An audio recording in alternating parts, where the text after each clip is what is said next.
সুরুচির সঙ্গের দিকে একটু নজর রাখি। প্রত্যেক দিনই আমরা দেখতে পাচ্ছি সুরুচির সঙ্গে সকাল হোক কিংবা দুপুর বা বিকেল মণ্ডপে ঠিক থেকে ভিড়।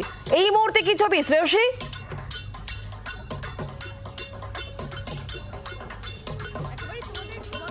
আমাদের 24 ঘন্টার সকল দর্শককে আমি জানাই মহা অষ্টমীর শুভেচ্ছা।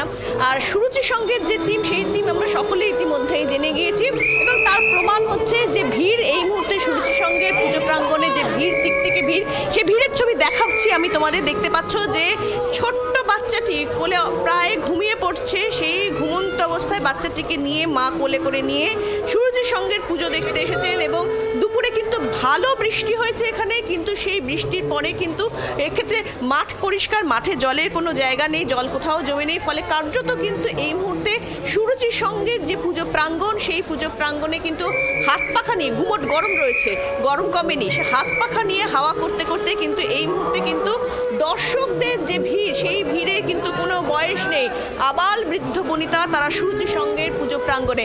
কিন্তু তোমাকে আরেকটা জিনিস দেখায় সুরুচির সঙ্গের এবারের পুজোর, আমরা পুজোর সুরুচির সঙ্গের থিম জানি, কিভাবে মণ্ডপ সজ্জা হয়েছে জানি, সমস্ত কিছু জানি, কিন্তু এই যে থিমের সঙ্গে মানিয়ে সুরুচির সঙ্গে কিন্তু এবার একটা বই তৈরি হয়েছে।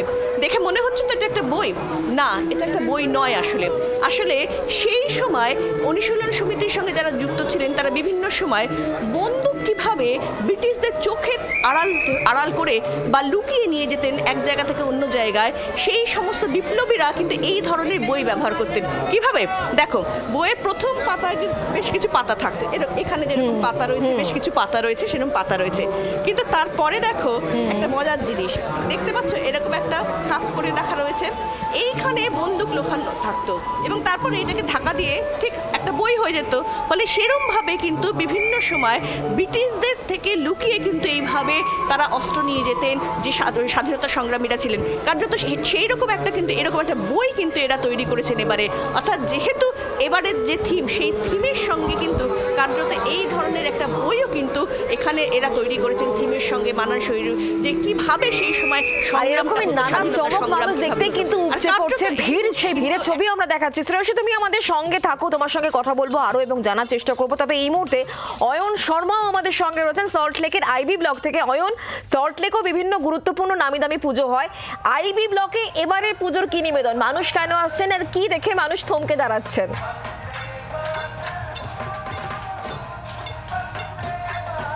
একেবারে আমার সহকর্মীরা যে উত্তর ও দক্ষিণ কলকাতার বিভিন্ন পুজোগুলির ছবি দেখাচ্ছিলেন, ছবি তুলে ধরছিলেন, সেই তালিকায় কিন্তু এবার নাম তুলতে চলেছে সল্টলেকের আইবি ব্লক। কেন সল্টলেকের আইবি ব্লকে পুজো দেখতে আসবেন দর্শনার্থীরা? এক্ষেত্রে শুক্লা বলে রাখি যে এই যে পুজোর মণ্ডপ একেবারে বলা যায় দুধের স্বাদ ঘোলে মেটানো হচ্ছে, কারণ দুবাইয়ের যে বুর্জ খলিফা, সেই বুর্জ খলিফার আদলে গোটা মণ্ডপ তৈরি করা হয়েছে। কিন্তু এখানেই শেষ নয়, মণ্ডপের একেবারে দুর্গা প্রতিমা, যেখানে প্রধান আকর্ষণ থাকে দর্শনার্থীরা, এই দুর্গা প্রতিমার গায়ের যে সোনার যে গহনা, একেবারে খাঁটি সোনার গহনা ব্যবহার করা হয়েছে। 123 কেজি 400 গ্রাম সোনার গহনা ব্যবহার করা হয়েছে। মণ্ডপের বাইরে একেবারে দেখতে পাচ্ছ ঠিক থেকে ভিড়। শহর কলকাতার অন্যান্য যে নামী পুজোগুলোর সঙ্গে রীতিমতো পাশে জায়গা করে নিয়েছে এই পুজো মণ্ডপ। কেন বলছি, দর্শনার্থীদের ভিড় দেখে একেবারে দেখতে পাচ্ছ যেভাবে একেবারে মানুষজন আসছেন, তা রীতিমতো চোখে পড়ার মতো। সব থেকে আকর্ষণ এই যে পুজো মণ্ডপে কড়া সিকিউরিটি রয়েছে, কারণ 123 কেজি 400 গ্রাম সোনা ব্যবহার করা হয়েছে মাহের গহনার একেবারে অলঙ্কারে সাজানোর জন্য। আমি কথা বলার চেষ্টা করি যারা এখানকার পুজো উদ্যোক্তারা, যারা গোটা বছর অপেক্ষা করে দেখেন যে তাদের সঙ্গে তুমি থাকো আমাদের সঙ্গে, আমরা আরো দুই প্রতিনিধির সঙ্গে কথা বলবো। আমি একটুখানি উত্তর কলকাতার দিকে নজর রাখি। আমাদের সঙ্গে হাতিবাগান সর্বজনীন থেকে মধুমন্তী আমাদের সঙ্গে রয়েছেন এবং লেকপল্লী থেকে রনয় এই মুহূর্তে আমাদের সঙ্গে রয়েছেন। আমি প্রথমে মধুমন্তী তোমার কাছে আসি, একটু জানাও আমাদেরকে, কারণ যেখানে তুমি রয়েছো এটা একটা ঐতিহ্যপূর্ণ জায়গা এবং সেখানে প্রচুর মানুষ প্রথম থেকে ভিড় জমান, মানে পুজোর অপেক্ষা তারা করেন না, শুধুমাত্র উদ্বোধনের অপেক্ষা করেন এবং তারপরেই সেখানে মানুষের ভিড় উপচে পড়ে। আজকে তো মহা অষ্টমীর একেবারে মধ্য গগনে আমরা রয়েছি, কেমন ভিড়?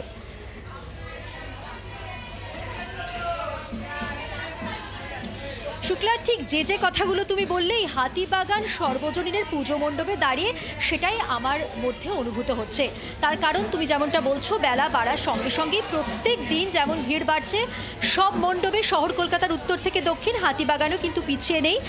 আর শহর কলকাতার পুজো মানেই মানুষকে নতুন কিছু দেখানো, নতুন কিছু দেবার প্রতিশ্রুতি। হাতিবাগান সর্বজনীনের মণ্ডপের থিম এবারে অথঘাট কথা, গঙ্গার ঘাটের ইতিহাসকে তুলে ধরা হয়েছে এই মণ্ডপে, আর সেটা দেখতে এই মানুষ ভিড় করছেন। আমি একটু ভিড়ের ছবি দেখাবো, পাশাপাশি মণ্ডপের ছবি, প্রতিমার ছবি দর্শকের সামনে তুলে ধরবো। আমি আমার ক্যামেরা পার্সনকে অনুরোধ করবো একটু ঘুরিয়ে মণ্ডপ দেখাতে। হাতিবাগান সর্বজনীনে অথঘাট কথা ফরাসি শিল্পীর তুলিতে প্রাণ পেয়েছে এবারে। 91তম বর্ষে উত্তর কলকাতার হাতিবাগান সর্বজনীনের থিমে উঠে এসেছে, যেমন বলছিলাম শুক্লা, গঙ্গার ঘাটের ইতিহাস।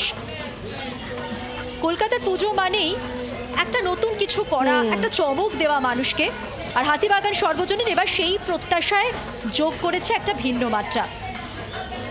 আর তা উপভোগ করতে যে মানুষের উপচে পড়া ভিড়, সেটা বোঝাই যাচ্ছে ছবিতে।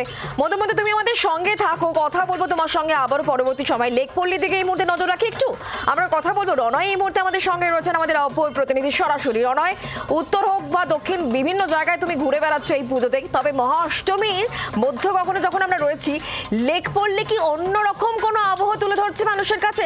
মানুষ কতটা উপভোগ করছেন?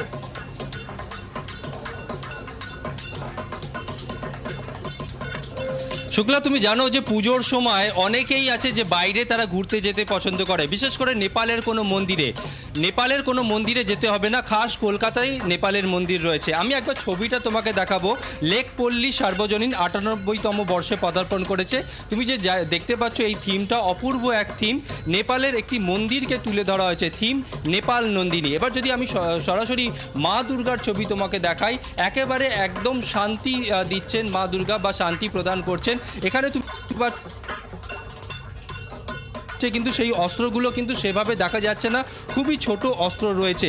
একেবারে নেপালে যে ধরনের মা দুর্গা যেভাবে সেখানে পুজো করা হয়, অর্থাৎ নন্দিনী রূপে যেখানে পুজো করা হয়, ঠিক সেইভাবেই পুজো করা হচ্ছে। খুব সুন্দর আপনাদের প্রতিমা এবং খুব সুন্দর এত থিম। কিভাবে পুজো করছেন আপনারা, বা এই থিমটাই কেন তুলে ধরলেন? সবাই শান্তি চায়, তো আমরাও শান্তি চাই। চারিদিক তো অশান্ত, তো আমাদের মা এবার শান্তির প্রতীক। আপনি যদি ভালো করে লক্ষ্য করেন, অস্ত্র আছে কিন্তু মার হাসে অস্ত্রটা প্রতীকের মতো ছোট, ওটা শান্তির প্রতীক দেখেছি আমরা। কেন আমাদের চারিপাশে সব দেশে অশান্ত, বাংলাদেশ বলুন, নেপাল বলুন, শ্রীলঙ্কা বলুন, চারদিকে অশান্ত। তো মা সবার জন্য শান্তি নিয়ে আসুক, এটাই আমরা কামনা করেছি পুজোর মাধ্যমে। একদমই। আরও একবার আমি ছবিটা দেখাবো তোমার মাধ্যমে, জি24 ঘন্টা সকল দর্শককে যারা নেপালের মন্দিরে যেতে চাই তাদেরকে আর নেপালে যেতে হবে না, খাস কলকাতা শহরে একেবারে লেক মলের উল্টো দিকে বা লেক পল্লী সার্বজনীন, সেখানে আসতে হবে। অর্থাৎ বাংলাদেশ, নেপাল, শ্রীলঙ্কা যা চলছে সেখানে যাতে মা সবাইকে শান্তি প্রদান করুক, সেটাই কিন্তু তুলে ধরা হয়েছে লেক পল্লী সার্বজনীনের এই পুজোর মাধ্যমে। বাংলার আওয়াজ, বাঙালির আবেগ, জি24 ঘন্টা।